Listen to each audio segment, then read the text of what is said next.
This is America visits Oman.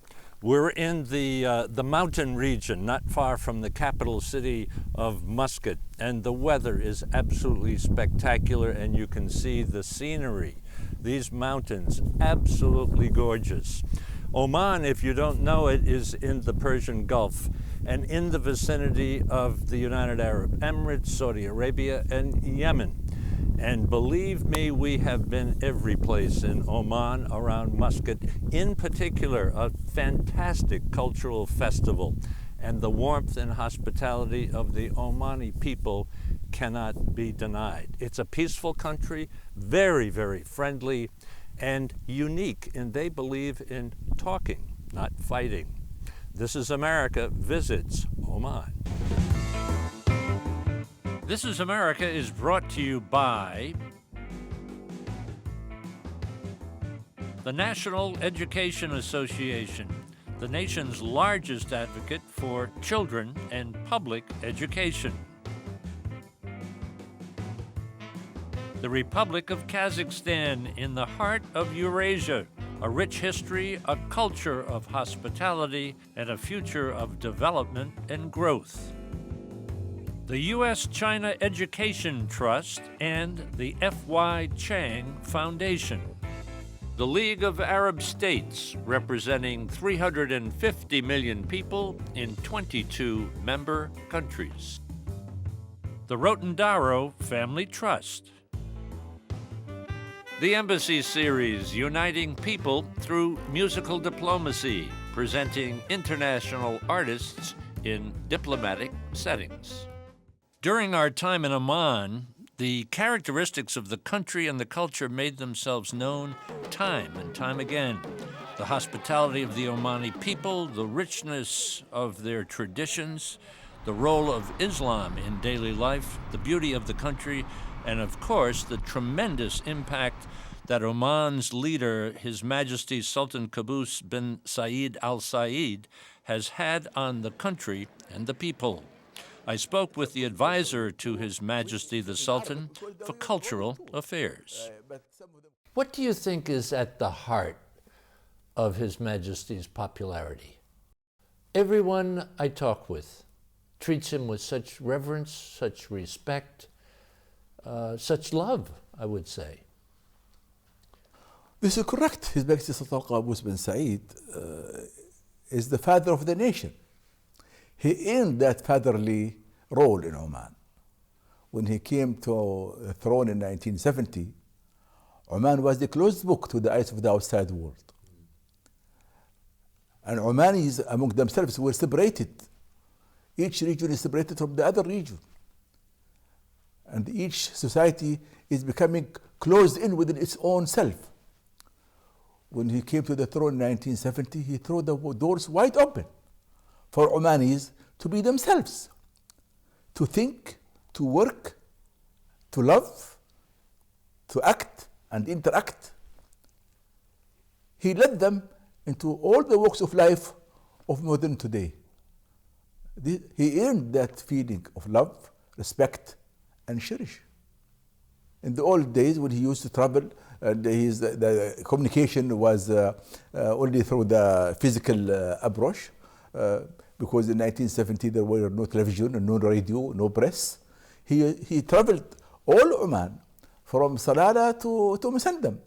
He traveled and saw on intervals period. And there was no asphalt road. In winter and in summer, he camped between the Bedfords and Land Rovers and Range Rovers later on. He camped and he shared with his ministers to understand, feel, and live the hardships the Omanis lived. And through that tour he took throughout the country, he was able to carry the caravan of development from one place to another. You talk about the royal tour. Yeah. When it goes back into the 70s. Yes. Now there just was another. Do you call it the royal tour? Yes. It is. Somebody call it the royal tour. In Arabic, we call it the royal tour. But some of them call it the Oman Open Parliament tour. because so His Majesty meets with the dignitaries of the society, and he sits with them, and the royal camp is surrounded by many people who follow him from one place to another, from the Omanis, men and women. If you like, it's a moving. It drives the economy also. Wherever he is there with his entourage, then a lot of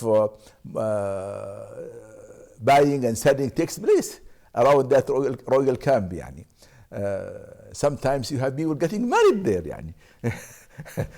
So how many people go on the tour? It depends from one place to another. Yani. And where he camps, people come to the camp. So His Majesty goes out with his cabinet. Not all of them. Some. A few members of the cabinet. Yes. 40. And they go to a particular location. Yes. And where do they live? In tents. They set up tents. Tents, yes. Tents. In the tents you have what you need. You discover what you need when you have tent. So this is the ruler of the country is out in the tent. Yes. And he meets with his people? He meets with his people on a certain day in that encampment in that place. One day is allocated for that. So people are invited to come, and he sits with them. Like that photograph you see there. They come, he talks to them, then each one of them, they come in front of him, and they talk to him. And what they have to either query or demand or whatever it is, he listens to them, and if there's a question about one ministry and he does not have he asks the minister himself to come and answer for this question, yani, at that time, on the spot. Does he have big challenges? Well, the challenges today, I think it's an international and universal challenge to provide new opportunities and jobs for young people. And we are managing it, I feel we are managing it in a very proper manner and in a very practical way. And the Omani youth is responding positively to that. They said the Sultan has put the ball now in our court now. We have to prove that we are able to benefit from it. And that pleased him very well. He heard it on television, actually. And that pleased His Majesty very well, that the people understood, the youth understood what is required from them at this juncture to be able to play their role in building their country. Do you think the people in Oman are happy people? Well, if I will quote, there was a censor, or what you call it, poll was being conducted, and Oman was one of the first Arab countries in happiness, number one in happiness in the Arab world. And yet we look at the Arab world and we see a lot of trouble, a lot of chaos. Huh? I think the Arab world is passing through a lot of evolution, discovering themselves. After a certain time of history, half century, after what you call it, the independence era, in Oman we never been colonized. So we have been always independent. We have been occupied by the Portuguese at one time, and the Omanis kicked them out. But after that, we retained our independence. Countries who they were colonized and became independent, their new governments have imitated what the colonized force on the land was treating the people, not the source of the authority in the colonial capitals. Therefore, there was an imported ideas in the Arab world, either from the west or from the east, either the plural system with a lot of corrupted feelings inside it, or that one tight jacket comprehensive system, one party's rule, and both were not suitable for the society. When the Arab Spring was evolving, how did the Sultan handle it here? Well, we had our spring early. We had our spring in 1970. His Majesty Sultan Qaboos led the Omani Spring in 1970 to what we are now. And this is what we are benefiting from. He led it not alone, with the people, for the people, by the people. And from there, and he conducted his rule through a direct allegiance from all chiefs and individuals of in Omani societies and villages and towns. He literally and physically drove his car to see them all and to meet them all and to have their loyalty and allegiance to his rule according to the Sharia law. He has been nominated to lead them, and he's doing that. What's the fun of your work? My fun of work is to see that I'm still being able to serve my country and my Sultan, and to be able to be part of the making of things could happen and to see them through. And that makes me feel that in Oman it is unique that you can be part of something to be planned and part of something to be executed, and then you see it happening.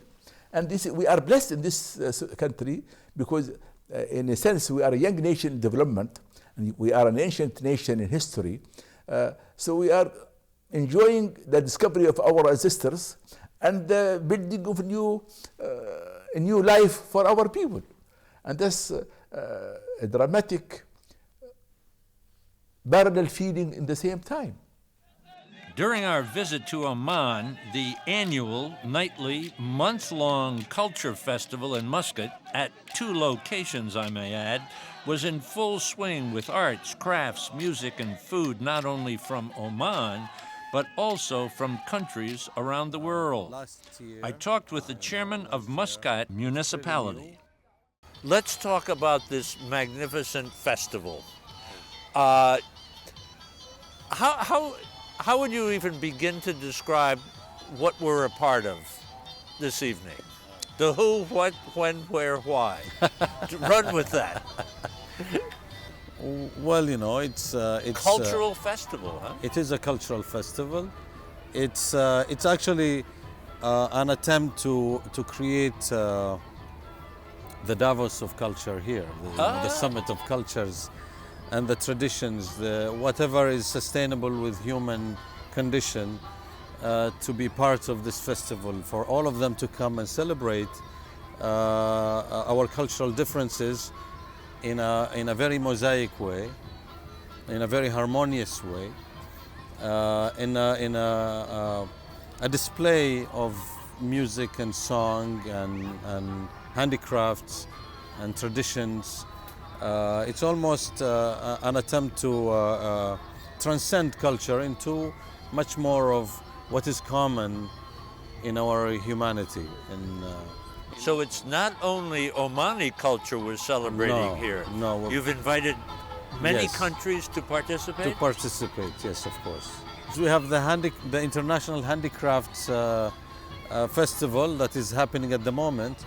And these are the top handicrafts in the world who come from Africa, from Europe, from the Americas, from East Europe. And we've created an award for the best in handicrafts. We have, as you can hear, the International Muscat Folklore Festival. Every year we bring from different countries, and every year we try to expand on these events. We have also the sports events that also have different nations coming all together here, like the Tour of Oman, which has the bicycle tour? The bicycle tour, that ride across the country with cyclists from all over the world, and so we have so many things happening. I cannot keep count. So I gathered that not only what the site here, but there's another site that's similar to this. Yes. In another part of the city. Huh? Yes. There are two sites. Two sites, yes. And you are the head of the municipality, Yes. like the mayor of one of our cities. You can say that. So what would you say would be some of the values that the culture holds dear? I think tolerance is one of the biggest values and principal values of the Omani people, and the inclusiveness of the society itself with the others is another. Of course, you know, hospitalities could be almost a cliche by now, you know, and also the Omani people are down to earth, in my opinion. They hold humility as an important aspect of a human value to them. Of course, you know, with that comes the rest of what is well known of desert people. You know, the solid values of family oriented and protecting the weak and the visitors and nature, and so these are basically most of the most important values that you could find in the Omani society. This is a beautiful country, isn't it? You have the sea, the desert, the cities. I mean, it's the mountains. It's a blessed country with a very interesting composition of terrains. You know, ranging from amazing, and this is not biased by any means, but it's blessed by long coasts of all sorts of terrains and topography and an amazing geology in the country, and it combines sweeping mountains of all colors and sand dunes, deserts. A lot of pieces of it, you might say, you would experience in the southwest of the United States. Yes. At the Culture Festival, we heard many different kinds of Omani music, which is so different from the Western music that we know. Examples of this music were presented on many, many stages at the festival, and our good friend and coordinator from the Ministry of Information, Shakir Al-Raimi, told me more about Arab music. It's kind of rituals speaking about Prophet Mohammed, about his story, about his message, about his good for humanity, the message is conveyed, and about the good deeds. It happens all the time. It's always in any part of Oman. Yeah. And even in the other Islamic countries, there is something similar to that. Yeah. Would it happen at a mosque? Not, I would say, in a mosque, but in public halls or where people get together and sit. Because the mosque is for prayers. This is not a prayers. It's like telling a story, some kind of story. He's talking about Muhammad, about his birth, and how he grew up, and about his miracles, and the message. Goes around that topic. Yeah. It can go 20 minutes, half an hour. It depends on how long the poem is or how long the story is telling. And how do all of these people know what to do? Well, it's part of the heritage. You know, we've been listening to this since when we were young, when children, and anyone can take part in this. It's not necessary. Yeah, there are some bands or group of people say it, but anyone can take part, can go and join in. And it's not difficult, you know. You would know what to do? Yeah, if I will go and sit there and, you know. The story is ended. Yeah. Their story is ended. Yes. Good. That night, Shakir explained the meaning of a traditional dance performance. Well, it's a dance of manhood and courage. So now it's appraising that you enter somewhere with your rifle and with your weapon, dancing, sewing, and also to revive all the traditions and manners.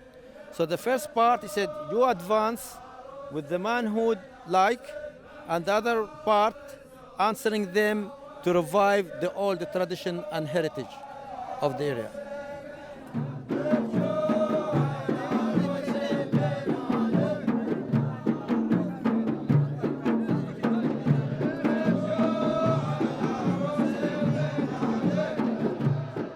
Turnabout is fair play, and I was invited to be a guest on the hour-and-a-half-long television show produced nightly and live at the festival. We obtained some footage from the broadcast. We tasted the food, we looked at some musical performances, and we wandered around and met some people. And a thought came to my mind, since we're doing a program on the culture of Oman. How would you describe the culture of Oman? What should we bring back to the United States? Oh, that's an amazing question, because Oman is very rich with its culture. If you visit the heritage city right over there, you will find a lot of amazing materials that you can actually use and talk about in terms of traditional outfits, food, even the folklore, a lot of different things and different aspects about our culture that you can present in your show and talk about in your show. So I'll make a list if you'd like. I'll take the list. I think it's wonderful to be doing this program and having fireworks go up at the same time. You know, by this time, I got used to having the fireworks behind me. If they're not there, I can't talk. Can you believe it? Well, I think it's marvelous the way we can talk in English and you do the translation as well. Thank you. I wasn't trained for this, but I guess I just got used to it. I'd like to translate that while you enjoy the fireworks. I love it. You can enjoy it while I translate that. طبعا هو ذكر لي ان تحدث عن سألته انا عن زيارته الحاليه لسلطنة عمان وايش الاماكن اللي زارها غير دار الاوبرا السلطانيه اللي زارها بالامس. قال انه هو اجى لحديقة العامرات الله اكبر الله اكبر اشهد ان لا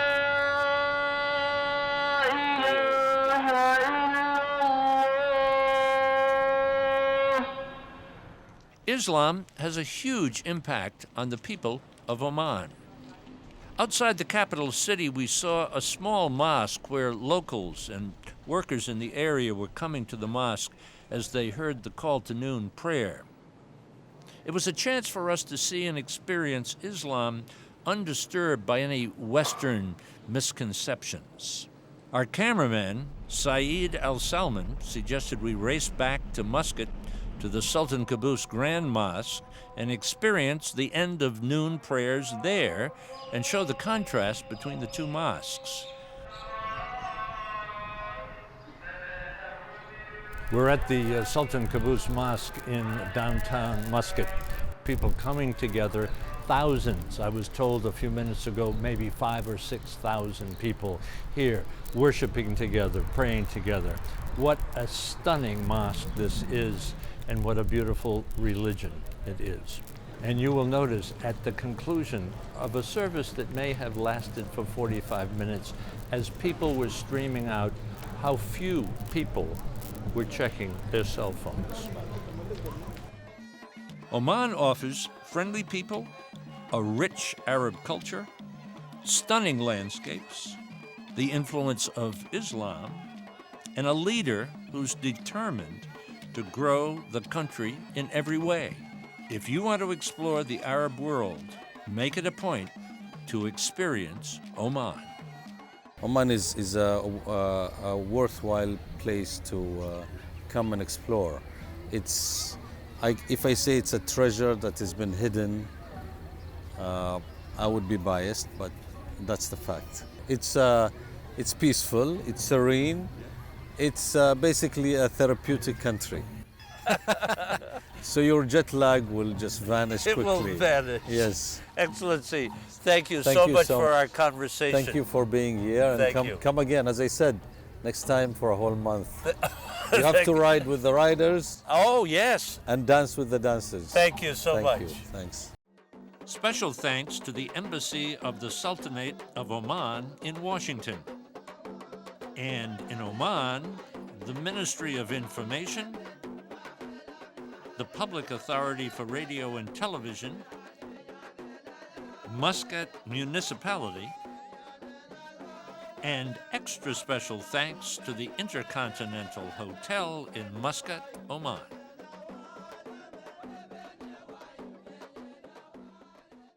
For information about my new book, The Chance of a Lifetime, and online video for all This Is America programs, visit our website, thisisamerica.net. And now you can follow us on Facebook and Twitter. This is America is brought to you by the National Education Association, the nation's largest advocate for children and public education. The Republic of Kazakhstan in the heart of Eurasia, a rich history, a culture of hospitality, and a future of development and growth. The U.S.-China Education Trust and the F.Y. Chang Foundation. The League of Arab States, representing 350 million people in 22 member countries. The Rotendaro Family Trust. The Embassy Series, uniting people through musical diplomacy, presenting international artists in diplomatic settings.